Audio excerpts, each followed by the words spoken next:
nas minhas reportagens eu sempre tive muito esse cuidado, assim, ela não pode passar, ela não pode, quando terminou a reportagem, começou a próxima, não ter ficado nada nas pessoas.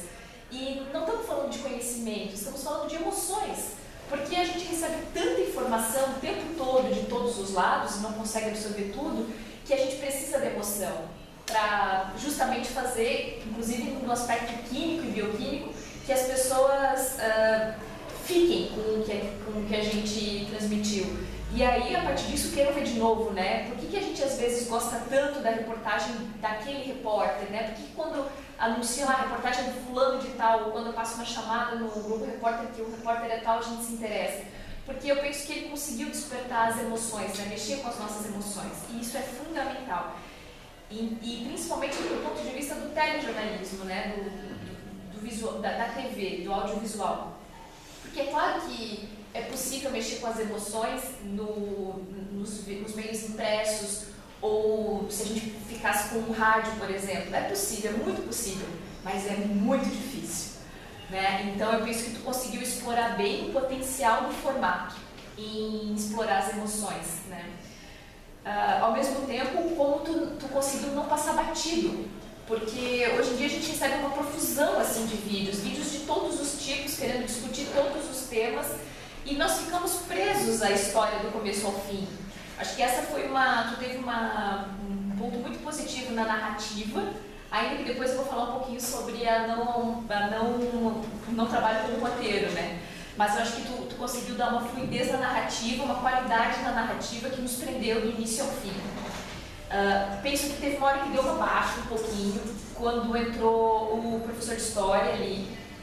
Acho que deu uma baixa, e eu te diria o motivo, na minha opinião, o espaço dele não colaborou, porque como a gente estava vindo de uma pegada de todos os especialistas, estar em ambientes, em lugares de fala, em cenários que indicavam que ele era um especialista, aquele ambiente era um ambiente externo, um pátio da universidade. No início eu achei que era um entrevistado, que era um case. Demorou até eu entender que ele era um especialista. Então eu acho que talvez isso tenha colaborado um pouco para essa baixa. Só que foi muito feliz porque daí entrou o Luian e aí subiu, né, e terminou em alta. E eu queria destacar isso, assim, eu acho que tu foi muito feliz em colocar uma criança nessa história. Penso que isso mostrou um potencial que tu tens na habilidade de contar histórias, fazendo uso de recursos que fazem a diferença na hora de uma composição. A criança é um deles, né? Saber explorar bem a presença da criança e trazê-la ao final da narrativa, depois que os especialistas já tinham vindo com várias contribuições científicas, eu penso que foi uma escolha bastante interessante. Destacar também a qualidade das imagens, muito boas, as imagens captadas, né? Especialmente as que tu fez do engraxate, do guarda municipal, que teve mais imagem tua e menos imagens de terceiros. Mas também destacar a tua liberdade em apostar em imagens de celular, em fotos antigas, sem nenhum tipo de preconceito, o que parece óbvio, mas para a gente que trabalha com televisão, tem um pouco ainda esse preconceito de que só quer usar imagens do mesmo padrão, do mesmo nível, então acho que isso trouxe um ganho bastante. As imagens da criança na praia, por exemplo, que só foram possíveis com o celular, demonstram isso, assim, foi um ganho legal. A qualidade das declarações, né? Acho que tu, depois, quando eu li, assim, falando sobre a tua dificuldade de fazer perguntas, né, da tua performance como repórter, penso que foi um pouco de sorte, né? A gente que é repórter sabe que às vezes é sorte, mas teve também ali uma demonstração de um modo da tua habilidade de conseguir extrair boas declarações dos entrevistados, né? Algumas muito, muito boas. O critério da espontaneidade que tu conseguiu dos entrevistados foi muito nítido quanto eles estavam à vontade, e eu gosto de destacar isso porque é um desafio. Tem muitos repórteres, muitos jornalistas que na produção audiovisual são muito apegados à forma e com isso prejudicam o conteúdo, porque eles intimidam tanto o entrevistado que prejudicam o teor. Então penso que foi uma postura assertiva da tua parte, porque a espontaneidade conversou muito com o tema da felicidade, então acho que colaborou. Gostei muito de pequenos detalhes, como de edição, quando tu casa o riso com a declaração do engraxate, né? Quando o engraxate diz que não precisa de muito dinheiro para ser feliz e tu faz um sobe-som do riso dele. O detalhe da abertura, com aquela brincadeira do sobrenome do guarda municipal e no final, com o tchauzinho do Ian. Então acho que teve uns detalhes assim, criativos que deram uma pegada criativa inteligente para o material também, assim, não deixou ele muito quadrado, muito tradicional. Assim. Penso que tu conseguiu trabalhar aquilo que tu também colocou no relatório em relação à fluidez, em relação à teoria marxista que a professora Delma coloca do micro para o macro, né? Eu acho que tu conseguiu um bom corte no case e uma boa ligação com o especialista, de modo que quando o especialista entrou, a gente sabia que ele estava explicando cientificamente o comportamento que tu tinha acabado de ilustrar com o case, sem um off, o que é um desafio. Então, eu penso que tu conseguiu construir essa fluidez. Enfim, passando agora para os pontos assim, que talvez eu observaria como contribuição daqui para frente, né? Afinal, esse trabalho foi mas eu penso que a partir de agora serão muitos também que virão. Queria propor algumas reflexões, especialmente em relação aos temas, aos subtemas e as referências que tu usou, né? A presença dos livros foi muito marcante ali. E eu gostaria de propor uma reflexão assim do quanto talvez não seja importante fazer um movimento contrário, porque tu saiu dos livros para a vida das pessoas. E talvez o jornalismo tenha esse desafio de sair das pessoas para os livros, um pouco assim. Então, deu muito certo, mas poderia ter dado errado também. Então, penso que é uma manobra usada e que talvez ela possa se consolidar de uma forma mais tranquila se tu fizer um movimento contrário, de ter essa percepção, né, ter essa tua visão de mundo construída a partir das histórias das pessoas, do teu convívio, do que tu observa, do que tu vê, do que tu lê, do que tu ouve, possa ajudar a compor, assim, não apenas a referência dos livros. E dizer que também foi muito ousado tu trabalhar sem roteiro, né? Na prática, tu mesmo já colocou ali, o trabalho de revisão é um trabalho em equipe, então necessariamente precisaria decupar, que é a parte chata da história, né? Precisaria decupar, precisaria quebrar a cabeça para convencer os colegas que essa é a hora de fazer o corte para encaixar outra entrada e não. Então, trabalhar sem roteiro é mais fácil, mas na vida real ele é uma escolha assim, que a gente quase nunca consegue fazer, né? E especialmente no jornalismo, quando a gente muitas vezes não tem um objetivo tão aberto, porque tu traz um resumo do teu trabalho que o teu objetivo é abordar a felicidade trazendo elementos do senso coletivo. Isso em tese é tranquilo, do ponto de vista técnico, mas às vezes a gente tem o desafio de abordar temas que são mais rígidos no enfoque, e aí a falta de um roteiro pode fazer toda a diferença, sabe? Para não perder o fio da meada, para garantir que sem off, que é um grande desafio, para garantir que sem off o assunto fique totalmente compreensível, que as pessoas entendam, né? Porque o jornalismo também tem esse papel de ser entendido e compreendido pelas pessoas. Então, talvez abordaria isso. E eu acho que, além de alguns detalhezinhos super pequenos, né, mas como o fio da bailarina ali que acabou ficando de fora, acabou aparecendo, o enquadramento dos especialistas, eu acho que poderia ser um pouquinho mais fechado, porque acho que faz todo sentido quando tu justifica que usou aberto nos cases, para que a gente pudesse entrar na rotina das pessoas, mas nos especialistas eu senti falta de enquadramento um pouquinho mais fechado, até para diferenciar um pouco o que era case e o que era dicionário de especialista, e também pela densidade da fala deles, né? Acho que uma proximidade maior talvez contribuiria para passar a mensagem. E apesar de tu ter colocado no relatório que tu fez um grading e um color grading para deixar mais quente, eu senti que ele ainda ficou um pouquinho frio pelo tema da felicidade. Então, talvez poderia ter sido um pouquinho mais quente, mas eu sei que também na hora de converter, dependendo, isso altera, então talvez tenha sido isso. E para finalizar as contribuições, queria dizer que a sacada do título, ela me pareceu muito importante para ti, porque ela, de algum modo, me pareceu decisiva na escolha do tema, na construção do trabalho. Só que essa percepção de que felicidade requer ação, ela não apareceu claramente no material. Não sei quem faria isso, porque os especialistas estavam ali com outro papel. E os cases não tinham essa obrigação. Então, sem off, realmente fica muito difícil. Mas talvez seria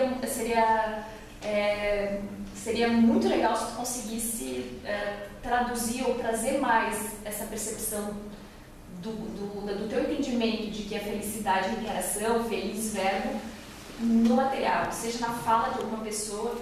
No final, as falas que tu pegou para encerrar, né, especialmente a fala da bailarina, que já dá umas lições de vida, talvez ali poderia ter, mas aí tu teria de ter feito perguntas para conseguir tirar isso dos entrevistados, né?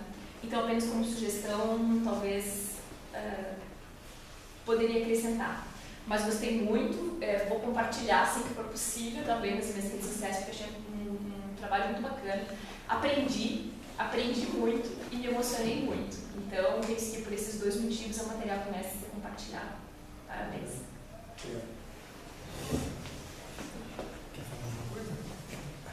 Eu acho que eu concordo com o estudo que a Thalita falou, as pesquisas disso, muitas das percepções, assim, e depois que a gente faz matéria, a gente olha para os meus paixões, a gente começa a ver coisas, isso aqui ficou ruim, isso aqui ficou bom e tal.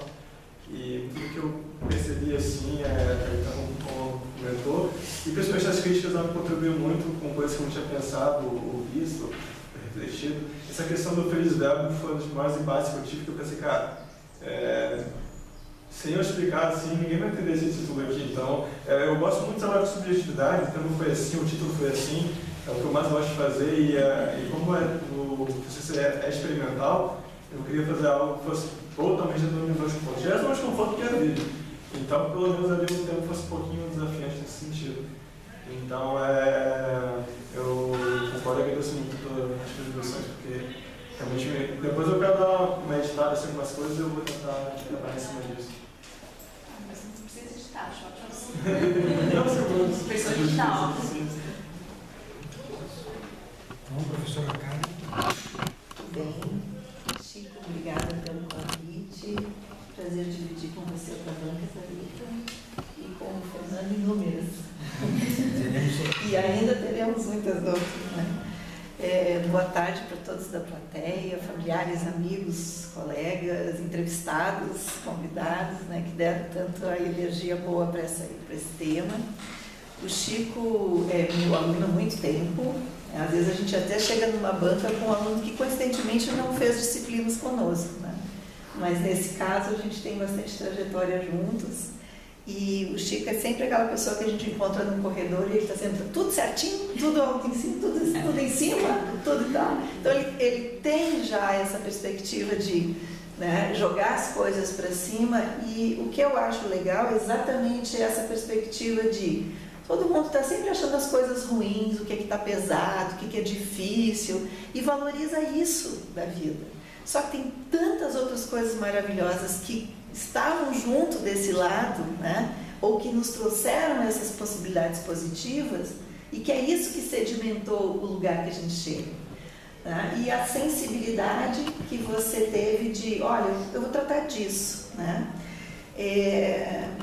E muitas das coisas assim, que a Thalita fez, você sabe que eu escrevo, né? Eu pego o TCC, fico lá, e como eu achei que seu TCC não era hoje, eu não trouxe o material para te entregar, mas eu chego à noite e eu já te repasso. E também pro Fernando, com as minhas anotações muito pontuais. Mas eu tenho sempre uma dinâmica de assistir o material 2 vezes, antes de eu sentar para olhar mesmo, para analisar e perceber as coisas. Então, a primeira vez que eu vi, assim, eu tive muitas das reações que vocês tiveram aqui. Em momentos eu senti vontade de chorar, né? Outros momentos eu fiquei engasgada, outros momentos eu dei risada e tal. Então, desse ponto de vista, assim, concordo muito com as observações que a Thalita fez do envolvimento, né? Como esse tema, que é tão pouco tratado, a partir dessa perspectiva, ele envolve. Se ele envolve as pessoas, se ele emociona, é óbvio que ele tem interesse, né? É uma coisa que pode ser conversada, pode ser mostrada. E talvez isso a gente possa reaprender enquanto profissionais do jornalismo, né? Nem sempre os editores mandam o tempo todo. A gente também tem poder de negociação. A gente também tem poder de mostrar coisas diferentes. Então, uma das coisas que eu acho que é mérito do trabalho é poder dizer assim, olha, eu posso falar de coisas com uma angulação diferenciada, porque há sim como falar das coisas da vida, do cotidiano, com outro olhar. E não necessariamente eu preciso repetir os mesmos, né, senso comum em relação a essas coisas. Eu não acho que você partiu do senso comum para fazer esse trabalho. Eu acho que você partiu de uma coisa que você falou aqui na apresentação e que eu não concordo com você. Você disse assim, eu não sou repórter, eu sou editor, eu trabalho com imagens. Amigo, repórter é quem conta histórias. Uma pessoa que trabalha em televisão, ele conta histórias com imagens, com som, com silêncio. Então, me desculpa, sabe? Bota a mão na sua consciência, vê que curso que você fez. Jornalismo. Segundo, reportar, narrar histórias é repórter. Você assinou ali no seu relatório, grande reportagem em vídeo, não é, professora? Quem é que faz uma grande reportagem? Repórter. Não é qualquer profissional que faz uma reportagem, embora queiram dizer, né, Thalita? Mas não é qualquer um que faz, certo? E o resultado de um bom trabalho, de um jornalista, é uma boa reportagem. Então, você já teve aqui a Thalita que está atuando no mercado, tem uma experiência, né, tem essa vivência, ela disse, muito bom o trabalho. Então, você fez uma reportagem, então você é um repórter. Nunca mais me diga isso, certo? A outra questão, em relação ao relatório vídeo, que eu acho que a Thalita pôde trabalhar algumas coisas, não vou repetir algumas observações dela, eu vou tentar fazer mais ou menos as apreensões que eu tive do ponto de vista mais técnico, porque eu acho que como professor eu posso estar aqui nesse lugar, né? Eu gostei muito das explicações que você fez no relatório, né? Eu senti falta apenas de você colocar ali os valores, quanto que você investiu nisso, quantas coisas foram equipamentos seus, quantos você teve que pegar com colegas, amigos e tal. Porque eu acho que essa questão do orçamento ela é muito importante para mostrar essa perspectiva profissional, né?